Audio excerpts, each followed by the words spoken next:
नमस्कार, मी Poonam blouse cutting in Marathi या चॅनलवरती तुमच्या सर्वांचे स्वागत आहे. तर बघा, ही चेक्स लाईनची डिझाईन कशा पद्धतीने आखायची याचा सुद्धा व्हिडिओ आपल्या चॅनलवरती आहे, ते तुम्ही बघू शकता. त्याचबरोबर बघा, चेक्स लाईनची डिझाईन ही डिझाईन तयार करण्यासाठी आपल्याला भरपूर वेळ लागतो. तर कमीत कमी वेळेमध्ये ही डिझाईन कशा पद्धतीने तयार करता येईल हे मी तुम्हाला या व्हिडिओमधून सांगणार आहे. तर बघा, अशा पद्धतीने ही चेक्स लाईन मी आखून घेतलेली आहेत. तर खालच्या साईडने बघा, आपण अशा पद्धतीने इथे बॉर्डर तयार करून घ्यायची आहे. तर बॉर्डर तयार केल्यानंतर ही चेक्स लाईनची डिझाईन आखून घ्यायची आहे आपल्याला. त्यानंतर ह्या लाईन वरती आपल्याला शुगर बीड्स लावून घ्यायचे आहेत. तर बघा, प्रत्येकी 3-3 शुगर बीड्स घेऊन आपल्याला ही लाईन तयार करायची आहे. तर बघा, जर 3-3 शुगर बीड्स घेऊन जर शुगर बीड्स असे उभे राहिल्यासारखे जर वाटत असतील तर आपल्याला इथे 2-2 शुगर बीड्स वापरायचे आहेत आणि ही लाईन तयार करायची आहे. तर बघा, नवीन शिकणाऱ्यांनी 2-2 शुगर बीड्स वापरले तरीही चालतील, 3-3 शुगर बीड्स वापरायची गरज नाही. तर इथे मी 3-3 वापरलेले आहेत.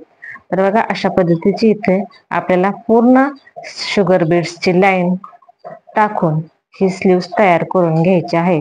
तर बघा, ही आपण या साईडने शुगर बीड्सची लाईन आखल्यानंतर दुसऱ्या साईडने सुद्धा आपल्याला शुगर बीड्सची लाईन टाकून घ्यायची असते. तर बघा, सर्वात आधी आपल्याला छोट्या लाईन्स कडून मोठ्या लाईन्स कडे जाण्यासाठी सुरुवात करायची आहे. त्यानंतर बघा, हे मी तुम्हाला थ्रेड मध्येच दाखवलेलं आहे. त्यानंतर बघा, यामध्ये या पूर्ण लाईन्स तयार केल्याच्या नंतर आपल्याला जी यामध्ये डिझाईन तयार करायची आहे ती कशा पद्धतीने करायची हे मी इथे तुम्हाला दाखवत आहे. तर बघा, इथे 5 mm चे मणी वापरून मी बरेच डिझाईन तयार करून घेतलेली आहे. तर त्यानंतर मला असं वाटलं की मी तुमच्या सोबतही हे शेअर करावं, त्यामुळं मी हे ठेवलं होतं.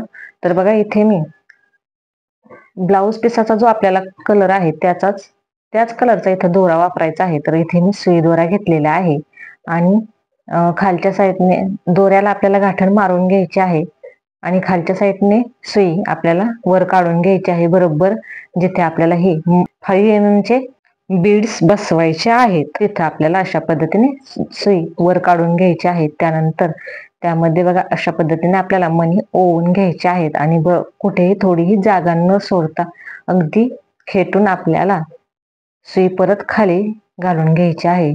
आणि बघा, अशा पद्धतीने 5 mm चे बीड्स इथे आपल्याला ह्या डिझाईनला जोडून घ्यायचे आहेत. तर बघा, अशा पद्धतीने आपण इथे सुई दोऱ्याचा जर वापर केला तर आपला वेळ वाचणार आहे, जास्तीचा वेळ इथे आपल्याला लागणार नाही आणि अगदी कमी वेळेत आपली ही स्लीव्स डिझाईन तयार होणार आहे. तर बघा, दोऱ्याने हा 5 mm चा मणी ज्यावेळेस आपण बसवतो त्यावेळेस आपल्याला तो व्यवस्थित बोटाने फिरवून ऍडजस्ट करून बसवायचा आहे, जेणेकरून दोराही कुठे वर दिसणार नाही आणि मण्याचं जे बोळ आहे ते सुद्धा वर दिसणार नाही. अशा पद्धतीने मणी आपल्याला बोटाने व्यवस्थित फिरवून बसवायचा आहे. तर बघा, व्हिडिओमध्ये दाखवल्याप्रमाणे तुम्ही अशा पद्धतीने सुई दोऱ्याने हे 5 mm चे जे मणी मी इथे डिझाईन साठी वापरलेले आहेत ते लावू शकता. त्यामुळे बघा, आपला वेळ बऱ्याच वाचणार आहे आणि डिझाईनची फिनिशिंग सुद्धा एकदम सुंदर अशी दिसत आहे. त्यामुळे तुम्ही सुद्धा अशा पद्धतीने ही डिझाईन तयार करण्यासाठी सुई दोऱ्याचा वापर करून हे बीड्स तुम्ही लावू शकता. तर बघा, अशा पद्धतीने 5 mm चे बीड्स वापरून इथे मी स्लीव्स डिझाईन तयार केलेली आहे. तुम्हाला आवडली का ते मला नक्की सांगा.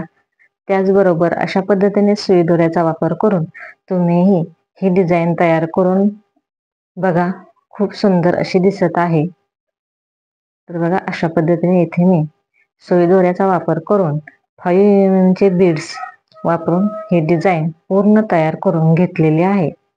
तर पूर्ण स्लीव्स तयार झाल्यानंतर कशा पद्धतीने दिसत आहे हे तुम्हाला मी आता दाखवणार आहे. तर बघा, हे 5 mm चे बीड्स लावून झाल्यानंतर दोरा संपल्यानंतर आपल्याला खालच्या साईडने दोऱ्याला व्यवस्थित गाठण मारून घ्यायची आहे.